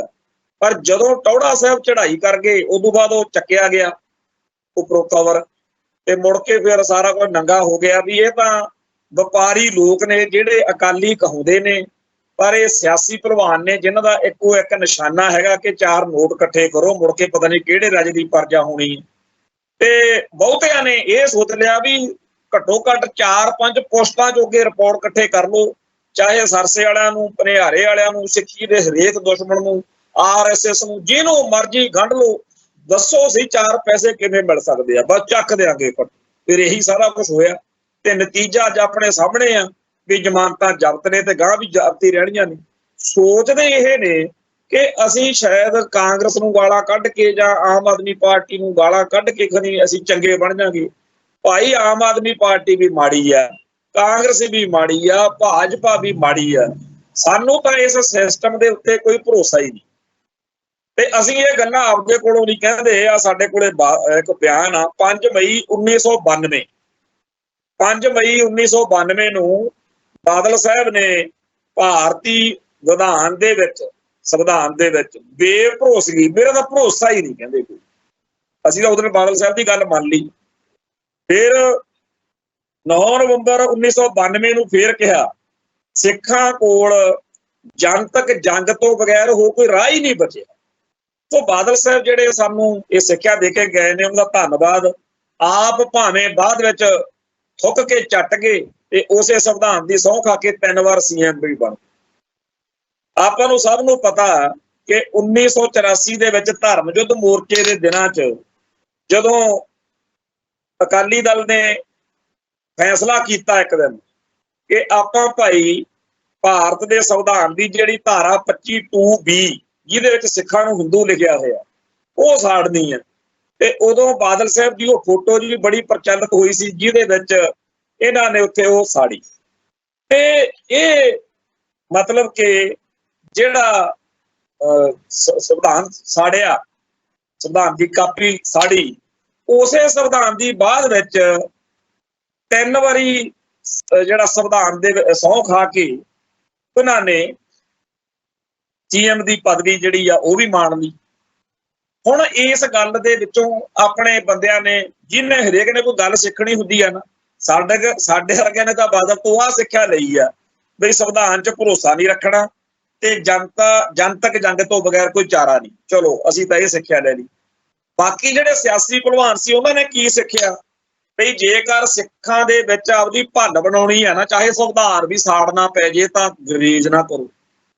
ਸਾੜਿਆ ਨਾ ਉਹਨੇ। ਜੇਕਰ ਸਿੱਖਾਂ 'ਚ ਭੰਨ ਬਣਾਉਣੀ ਹੋਵੇ ਤਾਂ ਖਾਲਿਸਤਾਨ ਦੀ ਵੀ ਗੱਲ ਕਹਿ ਲਓ, ਕੋਈ ਚੱਕਰ ਨਹੀਂ। ਜੇ ਸਿੱਖਾਂ 'ਚ ਭੰਨ ਬਣਾਉਣੀ ਹੋਵੇ, ਜਿਹੜਾ ਵੀ ਕੁਝ ਸੁਣ ਕੇ ਲੋਕ ਖੁਸ਼ ਹੁੰਦੇ ਆ ਕਹਿ ਦੋ ਚੁੱਪ ਕਰਕੇ। ਤੇ ਜਦੋਂ ਲੋਕ ਤੁਹਾਡੇ 'ਚ ਭਰੋਸਾ ਕਰ ਲੈਣ ਤੇ ਉਸ ਟਾਈਮ ਜਦੋਂ ਲੋਕਾਂ ਨੂੰ ਲੱਗੇ ਕਿ ਇਹ ਨਹੀਂ ਇੰਡੀਅਨ ਸਿਸਟਮ 'ਚ ਭਰੋਸਾ ਕਰਦਾ, ਉਦੋਂ ਛਾਲ ਮਾਰ ਕੇ ਭਾਰਤ ਮਾਤਾ ਕੀ ਜੈ ਕਹਿ ਕੇ ਸੰਵਿਧਾਨ ਦੀ ਸਹੁੰ ਖਾ ਕੇ ਆਰਾਮ ਨਾਲ ਨਜ਼ਾਰੇ ਲਓ। ਇਸ ਤਰੀਕੇ ਨਾਲ ਬਾਦਲ ਸਾਹਿਬ ਨੇ ਜਿਹੜੀ ਲੀਹ ਪਾਈ ਆ ਨਾ, ਉਹਦੇ ਵਿੱਚ ਤਾਂ ਆ ਜਿਹੜੇ ਫੈਡਰੇਸ਼ਨ ਵਾਲੇ ਆ ਸਾਡੇ ਭਰਾ, ਜਿਹੜੇ ਕਹਿੰਦੇ ਅਸੀਂ ਸੰਤਾਂ ਦੀ ਗੋਦ ਦਾ ਨਿੱਘ ਮਾਣਿਆ, ਉਹ ਵੀ ਫਸੇ ਫਿਰਦੇ ਆ। ਕਈ ਫੈਡਰੇਸ਼ਨੀਏ ਇਸੇ ਚੱਕਰ ਦੇ ਵਿੱਚ ਹੀ ਕਿ ਯਾਰ ਇੱਕ ਵਾਰੀ ਨਾ ਬਾਦਲ ਸਾਹਿਬ ਨੇ ਸੰਵਿਧਾਨ ਹੀ ਸਾੜਤਾ ਸੀ, ਇੱਕ ਵਾਰੀ ਖਾਲਿਸਤਾਨ ਦੀ ਇਹਨਾਂ ਨੇ ਵੀ ਹਮਾਇਤ ਕੀਤੀ ਸੀ। ਜਿਹੜਾ ਬੁੱਟਰ ਸਕਾਲੀ ਨੂੰ ਮੈਮੋਰੰਡਮ ਦਿੱਤਾ ਤੇ ਉਹ ਇਹੋ ਜਿਹੀ ਗੱਲ ਨਹੀਂ, ਕੋਈ ਬਾਦਲ ਸਾਹਿਬ ਵੀ ਪੂਰੇ ਖਾਲਿਸਤਾਨੀ ਰਹੇ। ਇਸ ਤਰੀਕੇ ਦੀਆਂ ਬਾਤਾਂ ਪਾ ਪੂ ਕੇ ਜਿਹੜੇ ਲੋਕ ਬਾਦਲ ਨੂੰ ਖਾਲਿਸਤਾਨ ਦਾ ਝੰਡਾ ਬਰਦਾਰ ਦਰਸਾਈ ਜਾਂਦੇ ਆ, ਉਹਨਾਂ ਸਾਰਿਆਂ ਨੂੰ ਕਿਹੜੀ ਸਿੱਖਿਆ ਮਿਲੀ ਹੋਈ ਆ ਕਿ ਜੋ ਮਰਜ਼ੀ ਕਰੋ, ਜੋ ਮਰਜ਼ੀ ਕਹੋ, ਲੋਕਾਂ ਨੂੰ ਬੇਵਕੂਫ ਬਣਾ ਕੇ ਵੋਟਾਂ ਬਟੋਰੋ। ਇਸੇ ਲੀਹ ਦੇ ਉੱਤੇ ਚੱਲਣ ਵਾਲੇ ਗਾਹਾਂ ਦੀ ਗਾਹਾਂ ਆਈ ਜਾਣਗੇ। ਕਈ ਬੰਦੇ ਅਸੀਂ ਦੇਖੇ ਆ ਜਿਹੜੇ ਬੜੀ ਚੋਟੀ ਦੀ ਖਾਲਿਸਤਾਨ ਦੀ ਗੱਲ ਕਰਾਉਣ ਤੋਂ ਬਾਅਦ ਬੜੀ ਮੌਜ ਨਾਲ ਹੀ ਭਾਰਤੀ ਸੰਵਿਧਾਨ ਦੀ ਸਹੁੰ ਖਾ ਲੈਂਦੇ। ਇੱਕ ਮਾਨ ਸਾਹਿਬ ਦੇ ਨਾਲ ਬੰਦਾ ਹੁੰਦਾ ਸੀ ਰਾਗੀ ਰਾਮ ਸਿੰਘ, ਉਹਨਾਂ ਦੇ ਲੱਤ 'ਚ ਕੁਦਰਤੀ ਤੌਰ ਤੇ ਪਤਾ ਨਹੀਂ ਕੀ ਚੱਕਰ ਸੀ, ਕੋਈ ਨੁਕਸ ਸੀਗਾ। ਉਹ ਮੈਂ ਜਦੋਂ ਤੋਂ ਹੋਸ਼ ਸੰਭਾਲੀ ਪੰਥਕ ਸਭਾ 'ਚ ਵਿਚਰਿਆ ਮਾਨ ਸਾਹਿਬ ਦੇ ਨਾਲ ਹੀ ਹੁੰਦਾ ਸੀ। ਤੇ ਅਕਸਰ ਹੀ ਸਿਮਰਨਜੀਤ ਸਿੰਘ ਮਾਨ ਕਈ ਵਾਰੀ ਜਦੋਂ ਚਰਚਾ ਕਰਦੇ ਆ ਉਹ ਦੱਸਦੇ ਹੁੰਦੇ ਆ ਵੀ ਜਦੋਂ ਨੇਪਾਲ ਦੇ ਬਾਰਡਰ ਤੋਂ ਗ੍ਰਿਫਤਾਰੀ ਹੋਈ ਆ ਮੇਰੀ, ਤੇ ਉਦੋਂ ਰਾਮ ਸਿੰਘ ਨਾਲ ਸੀ। ਉਹ ਰਾਮ ਸਿੰਘ ਦੇ ਬਾਰੇ ਮੈਂ ਕਦੇ ਮੰਨਿਆ ਸੋਚਿਆ ਹੀ ਨਹੀਂ ਸੀ ਬਈ ਇਹ ਬੰਦਾ ਵੀ ਕਦੇ ਬਾਦਲ ਸਾਹਿਬ ਦੇ ਦਲ 'ਚ ਆ ਕੇ ਇੱਧਰ ਨੂੰ ਆਜੂ। ਪਰ ਉੱਧਰ ਉਹ ਜਿਹੜਾ ਕੁਛ ਜਿੰਨੀ ਕੁ ਬੰਦੇ ਦੀ ਰੀਝ ਹੁੰਦੀ ਆ, ਇੱਧਰ ਆ ਕੇ ਸ਼੍ਰੋਮਣੀ ਕਮੇਟੀ ਮੈਂਬਰ ਬਣ ਗਿਆ। ਸੋ ਹਰੇਕ ਬੰਦੇ ਦੀ ਇੱਕ ਇੱਛਾ ਹੁੰਦੀ ਹੈ ਨਾ ਵੀ ਇੱਥੇ ਕਿਤੇ ਕਰ ਆਪਾਂ ਜਾਣਾ। ਉਹ ਬੰਦੇ ਜਿਹੜੇ ਪਹਿਲਾਂ ਕਦੇ ਖਾਲਿਸਤਾਨ ਦੇ ਝੰਡੇ ਚੱਕਦੇ ਆ, ਫਿਰ ਉਹ ਭਾਰਤੀ ਸੰਵਿਧਾਨ ਦੀਆਂ ਸੌਹਾਂ ਖਾਂਦੇ ਆ, ਉਹਨਾਂ ਬਾਰੇ ਰਾਜੀਵ ਗਾਂਧੀ ਦੀ ਗੱਲ ਚੇਤੇ ਆਉਂਦੀ ਹੈ। ਰਾਜੀਵ ਗਾਂਧੀ 1999 'ਚ ਜਦੋਂ ਹਾਰ ਗਿਆ, ਉਦੋਂ ਬਾਅਦ BP ਸਿੰਘ ਵਾਲੀ, ਫਿਰ ਚੰਦਰ ਸ਼ੇਖਰ ਵਾਲੀ ਸਰਕਾਰ ਜਦੋਂ ਦਿੱਲੀ 'ਚ ਬਣੀ ਕੇਂਦਰ 'ਚ, ਜਿਹੜਾ ਆਖਰੀ ਭਾਸ਼ਣ ਉਹਨੇ ਤਕਰੀਰ ਪਾਰਲੀਮੈਂਟ 'ਚ ਦਿੱਤੀ ਹੈ, ਉੱਥੇ ਕਹਿੰਦਾ ਬਈ ਸਾਨੂੰ ਕਹਿੰਦੇ ਆ ਕਾਂਗਰਸ ਪਾਰਟੀ ਨੂੰ ਵੀ ਇਹਨਾਂ ਨੇ 1984 'ਚ ਮਿਸ ਹੈਂਡਲ ਕੀਤਾ ਪੰਜਾਬ ਨੇ, ਤੇ ਪੰਜਾਬ ਦੇ ਵਿੱਚ ਵੱਖਵਾਦ ਦੀ ਵਾਇਲੈਂਸ ਹਿੰਸਾ ਵਾਲੀ ਇੱਕ ਲਹਿਰ ਚੱਲ ਪਈ। ਪਰ ਕਹਿੰਦਾ ਅਸੀਂ ਸਾਰਾ ਕੁਝ ਹੈਂਡਲ ਕਰ ਲਿਆ ਵਾ, ਤੇ ਹੁਣ ਤੁਸੀਂ ਦੇਖ ਸਕਦੇ ਹੋ ਜਿਨ੍ਹਾਂ ਨੇ ਖਾਲਿਸਤਾਨ ਦੇ ਝੰਡੇ ਚੱਕੇ ਹੁੰਦੇ ਸੀ, ਅੱਜ ਉਹ ਭਾਰਤੀ ਸੰਵਿਧਾਨ ਦੀਆਂ ਸੌਹਾਂ ਖਾ ਰਹੇ। ਇਹ ਕੋਝਾ ਮਜ਼ਾਕ 1999 ਦੇ ਵਿੱਚ ਜਿਹੜੀ ਲੋਕ ਸਭਾ ਚੋਣਾਂ ਦੇ ਵਿੱਚ ਆਪਾਂ ਖਾਲਿਸਤਾਨੀ ਧਿਰਾਂ ਦੇ ਨੁਮਾਇੰਦੇ ਜਿਤਾਏ ਸੀ, ਮਾਨ ਸਾਹਿਬ ਨੇ ਇਸ ਤਰੀਕੇ, ਦੂਜੇ ਨੇ ਪ੍ਰਧਾਨ ਮੰਤਰੀ ਰਾਜੀਵ ਗਾਂਧੀ ਨੇ ਇਸ ਤਰੀਕੇ ਨਾਲ ਉਹਦਾ ਮਜ਼ਾਕ ਉਡਾਇਆ ਸੀ।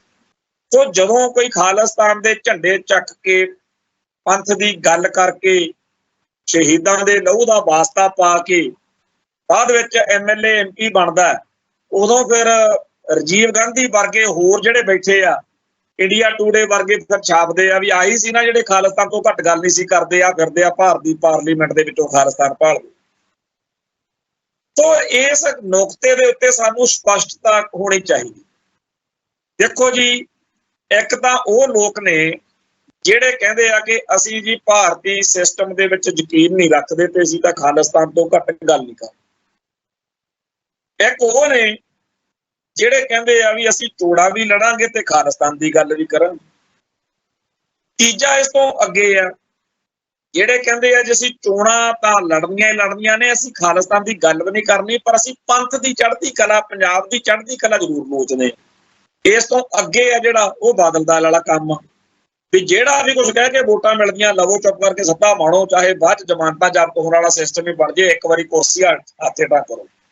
ਜਿਵੇਂ ਕਹਿੰਦੇ ਹੁੰਦੇ ਆ ਨਾ ਵੀ ਕੋਈ ਚੜ ਗਿਆ ਕਿਸੇ ਦਾ, ਉਹਦਾ ਜਿਹੜਾ ਸੀਗਾ ਬਲਦ ਕਹਿੰਦੇ ਗਵਾਚ ਗਿਆ ਕਿਸਾਨ ਦਾ, ਜ਼ਿਮੀਂਦਾਰ ਦਾ, ਉਹ ਤੁਰਿਆ ਫਿਰੇ, ਉਹ ਕਿਸੇ ਨੇ ਕਿਹਾ ਵੀ ਕਿ ਤੂੰ ਸੁੱਖ ਲਾ। ਉਹ ਜਿਹੜਾ ਵੀ ਧਾਰਮਿਕ ਸਥਾਨ ਆਵੇ, ਕੋਈ ਮੰਦਿਰ, ਮਸੀਤ, ਗੁਰਦੁਆਰਾ, ਹਰੇਕ ਥਾਂ ਦੇ ਉੱਤੇ ਖੜ ਕੇ ਕਹਿ ਦਿਆ ਕਰੇ ਬਈ ਜਿੱਥੇ ਭਗਵਾਨ ਦਾ ਨਾਮ ਲੈਣਾ ਭਗਵਾਨ ਦਾ, ਜਿੱਥੇ ਰਾਮਚੰਦਰ ਧਿਆਉਣਾ ਸਭ ਨੂੰ ਮੱਥੇ ਟੇਕੀ ਜਾਵੇ, ਵੀ 100 ਰੁਪਏ ਦਾ ਪ੍ਰਸ਼ਾਦ ਜਿਹੜਾ ਹੈਗਾ ਜੀ ਚੜਾਉਂਦਾ ਇੱਕ ਵਾਰੀ ਬਲਦ ਜਿਹੜਾ ਹੈਗਾ ਉਹ ਲੱਭ। ਉਹ ਜਦੋਂ 10-15 ਗੁਰਦੁਆਰੇ, ਮਸੀਤਾਂ, ਮੰਦਿਰਾਂ ਦਾ ਗੇੜਾ ਕੱਢ ਚੁੱਕਿਆ, ਕਿਸੇ ਨੇ ਕਿਹਾ ਵੀ ਉਹਨੇ ਦਾ ਤਾਂ ਬਲਦ ਨਹੀਂ ਜਿੰਨੇ ਦੀਆਂ ਤੂੰ ਜਿਹੜੀਆਂ ਲੱਗੀਆਂ ਸੁੱਖਾਂ ਸੁੱਖ ਲੀਆਂ। ਉਹ ਕਹਿੰਦਾ ਇੱਕ ਵਾਰੀ ਬਲਦ ਦੇ ਸਿੰਘਾਂ ਨੂੰ ਹੱਥ ਪਹਿਣ ਦੇ, ਫਿਰ ਕਿਹਨੇ ਪੁੱਛਣਾ ਹੈਗਾ ਵੀ ਕਿਹੜਾ ਗੁਰਦੁਆਰਾ ਤੇ ਕਿਹੜਾ ਮਸੀਤ, ਕਿਹੜਾ ਮੰਦਿਰ। ਇਸ ਤਰੀਕੇ ਦਾ ਬਾਦਲ ਦਲੀਆਂ ਦਾ ਹਾਲ ਸੀਗਾ ਵੀ ਇੱਕ ਵਾਰੀ ਸੱਤਾ ਲਵੋ, ਜਿਹੜਾ ਕੁਝ ਕਹਿ ਕੇ ਮਿਲਦੀ ਆ ਬਾਕੀ ਬਾਅਦ ਚ ਦੇਖਾਂਗੇ। ਉਹ ਚੱਕਰ ਦੇ ਵਿੱਚ ਅੱਜ ਜ਼ਮਾਨਤਾਂ ਜ਼ਬਤ ਹੋਣ ਵਾਲਾ ਕੰਮ ਬਣ ਗਿਆ।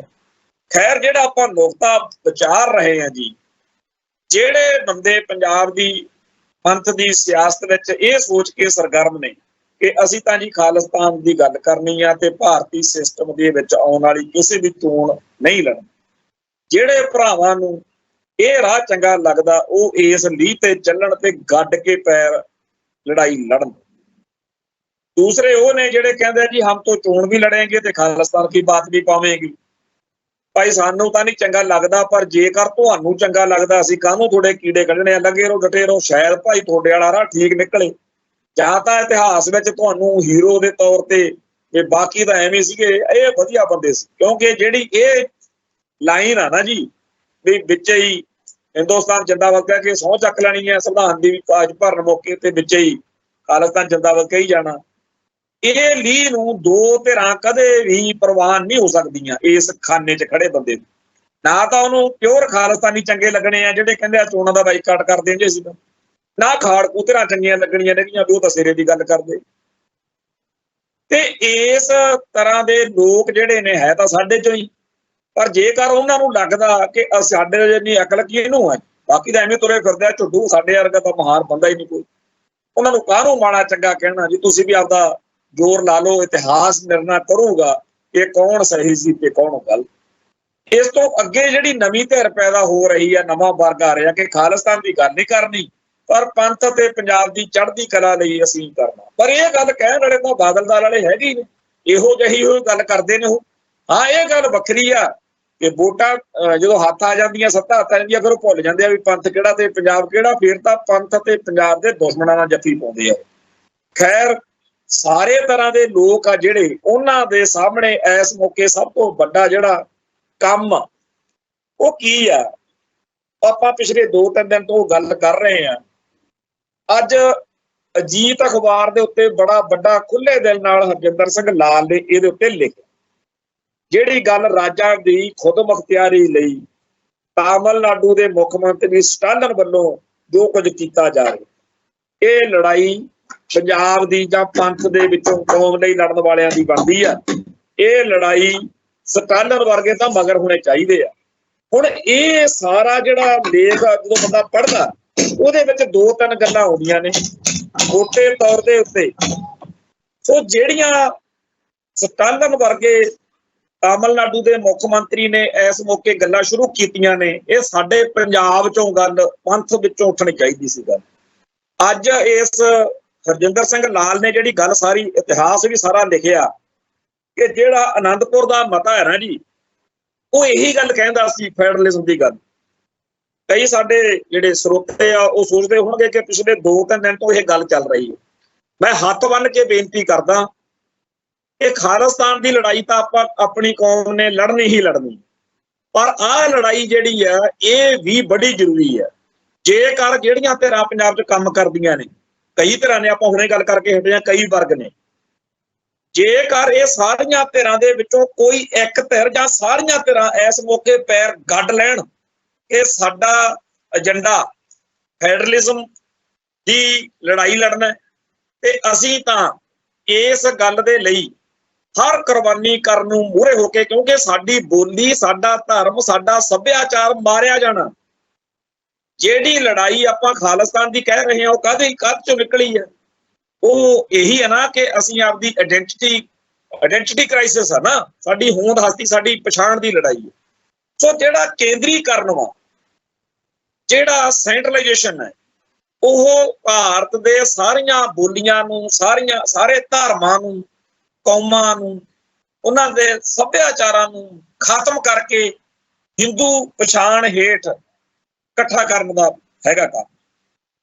ਹੁਣ ਇਸ ਚੀਜ਼ ਦੇ ਬਾਰੇ ਜਿੰਨੀ ਡਿਟੇਲ ਦੇ ਵਿੱਚ ਇਹਨਾਂ ਦਿਨਾਂ ਦੇ ਵਿੱਚ ਅਖਬਾਰਾਂ ਮੈਗਜ਼ੀਨਾਂ 'ਚ ਛਪ ਰਿਹਾ, ਬਦਕਿਸਮਤੀ ਆ ਸਾਡੀ ਕੌਮ ਦੀ ਕਿ ਪੜ੍ਹਦੇ ਕੋਈ ਨਹੀਂ। ਹੁਣ ਤਾਂ 1 ਮਿੰਟ ਦੀ ਰੀਲ ਦੇਖਣ ਨੂੰ ਕੋਈ ਤਿਆਰ ਨਹੀਂ ਜੀ, ਗੱਲ ਕੀ ਕਰੀਏ? ਸੋ ਬੜਾ ਜ਼ਰੂਰੀ ਆ ਕਿ ਜੇਕਰ ਆ ਜਿਹੜੇ ਸਾਡੇ ਜਿਹੜੀ ਨੌਜਵਾਨ ਸ਼ਕਤੀ ਹੁੰਦੀ ਆ ਨਾ, ਮੈਨੂੰ ਚੇਤੇ ਆ ਕਿ ਜਦੋਂ ਅਸਾਮ ਦੇ ਵਿੱਚ ਵਿਦਿਆਰਥੀਆਂ ਦੀ ਇੱਕ ਲਹਿਰ ਉੱਠੀ ਸੀ ਅਸਾਮ 'ਚ, ਉਦੋਂ ਵੀ ਫੈਡਰੇਸ਼ਨ ਜਿਹੜੀ ਸੀ ਭਾਈ ਅਮਰੀਕ ਸਿੰਘ ਦੀ ਕਮਾਂਡ ਹੇਠ ਸਰਗਰਮ ਹੋਈ ਸੀ, ਤੇ ਪੰਜਾਬ ਦੀ ਇਸ ਫੈਡਰੇਸ਼ਨ ਦੀ ਚੜ੍ਹਤ ਨੇ ਸੰਘਰਸ਼ ਨੂੰ ਇੱਕ ਬਲ ਦਿੱਤਾ ਸੀ। ਰਵਾਇਤੀ ਅਕਾਲੀ ਲੀਡਰਸ਼ਿਪ ਜਿਹੜੀ ਹੈ ਉਹ ਵੀ ਇੱਕ ਵਾਰੀ ਠਠੰਬਰ ਗਈ ਸੀ ਕਿ ਐਡੀ ਦ੍ਰਿੜਤਾ ਨਾਲ ਨੌਜਵਾਨ ਸਾਡੇ ਲੜ ਰਹੇ ਨੇ। ਬਾਬਾ ਜਰਨੈਲ ਸਿੰਘ ਜੀ ਨੂੰ ਬਾਰ-ਬਾਰ ਸਟੇਟ ਦੇ ਨੁਮਾਇੰਦੇ ਘੇਰਦੇ ਸੀ, ਪਰ ਬਾਬਾ ਜਰਨੈਲ ਸਿੰਘ ਤੇ ਫੈਡਰੇਸ਼ਨ ਉਦੋਂ ਇੱਕੋ ਹੀ ਗੱਲ ਕਹਿੰਦੇ ਸੀ ਕਿ ਆਨੰਦਪੁਰ ਦੇ ਮਤੇ ਦੀ ਲੜਾਈ। ਖਾਲਿਸਤਾਨ ਬਾਰੇ ਕਹਿੰਦੇ ਸੀ ਵੀ ਜੇ ਦੇਣਗੇ ਤਾਂ ਇਨਕਾਰ ਕੋਈ ਨਹੀਂ। ਅਗਲੀ ਗੱਲ ਕਹਿੰਦੇ ਸੀ ਜੇ ਦਰਬਾਰ ਸਾਹਿਬ ਤੇ ਹਮਲਾ ਹੋ ਗਿਆ ਫਿਰ ਖਾਲਿਸਤਾਨ ਦੀ ਨੀਂਹ ਰੱਖੀ ਜਾਊਗੀ। ਧਰਮ ਯੁੱਧ ਮੋਰਚੇ ਦੌਰਾਨ ਜਿਹੜੀ ਆਪਾਂ ਲੜਾਈ ਇਸ ਮਸਲੇ ਤੇ ਲੜੀ, ਅੱਜ ਜੇਕਰ ਸਾਡੀ ਕੋਈ ਧਿਰ ਤਾਂ ਇਹਦੇ 'ਚ ਸਪੇਸ ਬੜੀ ਹੈ। ਸਾਰੇ ਭਾਰਤ ਦੇ ਵਿੱਚ ਵਿਵਧਤਾ ਪਾਈ ਜਾ ਸਕਦੀ, ਸਾਰੇ ਭਾਰਤ ਦੇ ਵਿੱਚ ਦਿੱਲੀ 'ਚ, ਬੰਗਲੌਰ, ਕਲਕੱਤਾ, ਜਿੱਥੇ ਮਰਜ਼ੀ ਸਿੱਖ ਜਾ ਕੇ ਪੈਰ ਗੱਡ ਕੇ ਗੱਲ ਕਰ ਸਕਦੇ ਆ ਕਿ ਅਸੀਂ ਇਹੀ ਲੜਾਈ ਲੜੀ ਸੀ, ਇਹਦੇ ਵਿੱਚੋਂ ਹੀ ਖਾਲਿਸਤਾਨ ਦਾ ਸੰਘਰਸ਼ ਨਿਕਲਿਆ ਸੀ, ਤੇ ਇਸੇ ਗੱਲ ਨੇ ਹੀ ਸਾਨੂੰ ਆਜ਼ਾਦੀ ਦੇ ਰਾਹ ਤੋਰਿਆ ਸੀ। ਇਹ ਗੱਲ ਕਹਿਣ ਤੋਂ ਸਾਡਾ ਭਾਵ ਇਹ ਆ ਕਿ ਅਸੀਂ ਆਪਦਾ ਕੇਸ ਪੁੱਟ ਕਰੀਏ ਕਿ ਜੇਕਰ ਮੋਦੀ ਸਰਕਾਰ ਆਪਣੇ ਇਸ ਏਜੰਡੇ ਨੂੰ ਲੈ ਕੇ ਅੱਗੇ ਵੱਧ ਗਈ ਤਾਂ ਭਾਰਤ ਦੇ ਟੁਕੜੇ ਹੋਣੇ ਆ ਜਾਗੋ। ਜਿਵੇਂ ਆਪਾਂ ਕਹਿੰਦੇ ਆ ਜਾਗਦਿਆਂ ਦੀਆਂ ਕੱਟੀਆਂ ਤੇ ਸੁੱਤਿਆਂ ਦੇ ਕੱਟੇ, ਜੇਕਰ ਹਰੇਕ ਸੂਬਾ ਇਸ ਭਾਰਤ ਦੇ ਰਸ਼ੀਆ ਵਾਂਗੂ ਟੁਕੜੇ ਹੋਣ ਦੇ ਆਸਾਰ ਬਣਦੇ ਜਾ ਰਹੇ ਨੇ। ਜਿੰਨਾ ਜ਼ਿਆਦਾ ਮੋਦੀ ਹਿੰਦੂਤਾ ਵੱਲ ਨੂੰ ਵਧੂ, ਹਿੰਦੂ ਰਾਸ਼ਟਰ ਦੀ ਗੱਲ ਨੇ ਹੀ ਖਾਲਿਸਤਾਨ ਸਿਰਜਣਾ, ਹਿੰਦੂ ਰਾਸ਼ਟਰ ਦੀ ਗੱਲ ਨੇ ਹੀ ਭਾਰਤ ਦੇ ਟੁਕੜੇ ਕਰਨੇ ਆ। ਗੱਲ ਉਧਰ ਨੂੰ ਤੁਰ ਪਈ ਆ, ਪਰ ਜਿਹੜੀ ਧਿਰ ਨੇ, ਜਿਸ ਪੰਜਾਬ ਨੇ, ਜਿਸ ਪੰਥ ਨੇ, ਜਿਸ ਸਿੱਖ ਕੌਮ ਨੇ ਇਹ ਲੜਾਈ ਸਭ ਤੋਂ ਪਹਿਲਾਂ ਸ਼ੁਰੂ ਕੀਤੀ, ਅੱਜ ਇਸ ਫਰੰਟ ਦੇ ਉੱਤੇ ਆਪਾਂ ਕਿਤੇ ਦਿਖਦੇ ਨਹੀਂ। ਅੱਜ ਅਜੀਤ ਅਖਬਾਰ ਦਾ ਆਰਟੀਕਲ ਜਿਹੜਾ ਹਰਜਿੰਦਰ ਸਿੰਘ ਲਾਲ ਦਾ, ਇਹ ਬਹੁਤ ਅਰਥ ਭਰਪੂਰ ਆ ਔਰ ਸਾਡੇ ਸਾਰਿਆਂ ਦੇ ਲਈ ਧਿਆਨ ਵਾਲੀ ਗੱਲ ਹੈ। ਉਹ ਇੱਕ ਮਸਲਾ ਹੋਰ ਆ ਜਿਹੜਾ ਉਹ ਪਿਛਲੇ ਦਿਨਾਂ 'ਚ ਥੋੜਾ ਬਹੁਤਾ ਆਪਾਂ ਛੇੜਦੇ ਤਾਂ ਰਹੇ ਆ, ਪਰ ਅੱਜ ਥੋੜੀ ਜਿਹੀ ਉੱਤੇ ਗੱਲ ਕਰਨੀ ਬਣਦੀ ਹੈ। ਉਹਦੇ ਵਿੱਚ ਮੇਨ ਮਸਲਾ ਇਹ ਆ ਕਿ ਪਿਛਲੇ ਦਿਨੀ ਡਾਕਟਰ ਅੰਬੇਦਕਰ ਦੇ ਬੁੱਤਾਂ ਦੇ ਮਸਲੇ ਉੱਤੇ ਕਾਫੀ ਜ਼ਿਆਦਾ ਪੰਜਾਬ ਦੇ ਵਿੱਚ ਗੜਬੜ ਹੋਈ। ਅੰਬੇਦਕਰਵਾਦੀਆਂ ਨੇ ਇਹਨੂੰ ਇੱਕ ਲਲਕਾਰ ਮੰਨਿਆ ਤੇ ਕਈ ਥਾਵਾਂ ਦੇ ਉੱਤੇ ਉਹ ਰਾਖੀ ਕਰਦੇ, ਬੰਦੂਕਾਂ ਫੜ ਕੇ ਬਹਿ ਗਏ ਵੀ ਦੇਖਾਂਗੇ ਕਿਹੜਾ ਆਊ। ਮਾੜਾ ਚੰਗਾ ਵੀ ਬੋਲਿਆ, ਉਹਦੇ ਵਿੱਚ ਜਲੰਧਰ ਦੇ ਵਿੱਚ ਕਾਫੀ ਕੰਮ ਵਿਗੜ ਗਿਆ। ਹੁਣ ਗੱਲ ਇਹਦੇ ਵਿੱਚ ਇਹ ਆ ਕਿ ਜਿਹੜਾ ਡਾਕਟਰ ਅੰਬੇਦਕਰ ਵਾ ਉਹ 299 ਹੋਰ ਮੈਂਬਰ ਸੀਗੇ ਜਿਨ੍ਹਾਂ ਨੇ ਸੰਵਿਧਾਨ ਘੜਨ ਵਾਲੀ ਸਭਾ ਦੇ ਵਿੱਚ ਇਹ ਸਾਰਾ ਸੰਵਿਧਾਨ ਘੜਿਆ। ਡਾਕਟਰ ਅੰਬੇਦਕਰ ਨੇ ਇਕੱਲੇ ਨੇ ਨਾ ਤਾਂ ਘੜਿਆ ਨਾ ਵਾਸਤਾ, ਪਰ ਅਗਲੇ ਬੜੇ ਚਾਤਰ ਸੀ। ਬ੍ਰਾਹਮਣਵਾਦੀਆਂ ਨੇ, ਉਹਨਾਂ ਨੂੰ ਪਤਾ ਸੀ ਇਹ ਸੰਵਿਧਾਨ ਤੋਂ ਲੋਕ ਜਿਹੜੇ ਨੇ ਉਹ ਸੰਤੁਸ਼ਟ ਨਹੀਂ ਹੋਣੇ, ਤੇ ਜਿਹੜੇ ਸੰਤੁਸ਼ਟ ਨਹੀਂ ਹੋਣਗੇ ਉਹ ਆਪੇ ਡਾਕਟਰ ਅੰਬੇਦਕਰ ਦੇ ਗਲ ਪੈਂਦੇ ਫਿਰਨਗੇ, ਤੇ ਆਪੇ ਡਾਕਟਰ ਅੰਬੇਦਕਰ ਦੇ ਜਿਹੜੇ ਪੈਰੋਕਾਰ ਨੇ ਅੰਬੇਦਕਰਵਾਦੀਏ ਉਹ ਆਪੇ ਹੀ ਲੜਦੇ ਫਿਰਨਗੇ। ਅੱਜ ਅੰਬੇਦਕਰਵਾਦੀਏ ਜਿਹੜੇ ਅਸਲ ਵਿੱਚ ਦਲਿਤ ਨੇ ਉਹ ਵੀ ਬ੍ਰਾਹਮਣਵਾਦ ਤੋਂ ਤੇ ਇੰਡੀਅਨ ਸਟੇਟ ਸਿਸਟਮ ਤੋਂ ਦੁਖੀ ਨੇ, ਕਿਉਂਕਿ ਨਾ ਤਾਂ ਇਹ ਸੰਵਿਧਾਨ ਉਦੋਂ ਬਹੁਤਾ ਕੁਝ ਦਿੰਦਾ ਸੀ ਲੋਕਾਂ ਨੂੰ, ਤੇ ਅੱਜ ਤਾਂ ਇਹਦੇ ਵਿੱਚ ਆ ਮੈਂ ਹੁਣੇ ਗੂਗਲ ਤੇ ਸਰਚ ਮਾਰੀ 106 ਅਮੈਂਡਮੈਂਟਸ ਸ਼ੋਧਾਂ ਹੋ ਚੁੱਕੀਆਂ। ਇੱਕ ਤਾਂ ਸੰਵਿਧਾਨ ਪਹਿਲਾਂ ਹੀ ਜਿਹੋ ਜਿਹਾ ਸੀਗਾ ਸੋ ਸੀਗਾ, ਉਹਦੇ ਚ ਸੋਧਾਂ ਕਰ ਕਰਕੇ ਉਹਦੀ ਜਾਨ ਕੱਢੀ ਪਈ ਆ।